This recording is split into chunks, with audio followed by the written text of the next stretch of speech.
Video पर मैं कोई भी टेक्नोलॉजी से जुड़े बातें नहीं करूँगा। ये वीडियो एक छोटा सा चैनल अपडेट के ऊपर है। मैंने पहले एक बार बोला था कि मैं इस चैनल पर टेक्नोलॉजी से जुड़े वीडियोस को अपलोड करूँगा, लेकिन मैंने सोचा है कि टेक्नोलॉजी के अलावा भी मैं कुछ और भी वीडियोस डालूँगा जिसके बारे में है। जैसे मान लीजिए टेक्नोलॉजी से जुड़े वीडियोस डालूँगा, अनबॉक्सिंग से जुड़े वीडियो डालूँगा, कोई प्रोग्राम है, फंक्शन है तो उससे भी जुड़े वीडियो डालूँगा। मतलब सभी विषयों के वीडियो मैं इस चैनल पर डालूँगा।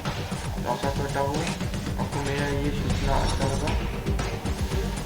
तो मेरे ऐसे भी वीडियो आगे भी देखने के लिए इस चैनल को सब्सक्राइब कीजिए, इस वीडियो को लाइक कीजिए और ज़्यादा से ज़्यादा शेयर कीजिए, क्योंकि मेरे सब्सक्राइबर बहुत कम है और मुझे ज़्यादा सब्सक्राइबर चाहिए। मैं वीडियोस भी डालता रहता हूँ, लेकिन सब्सक्राइबर नहीं बढ़ते।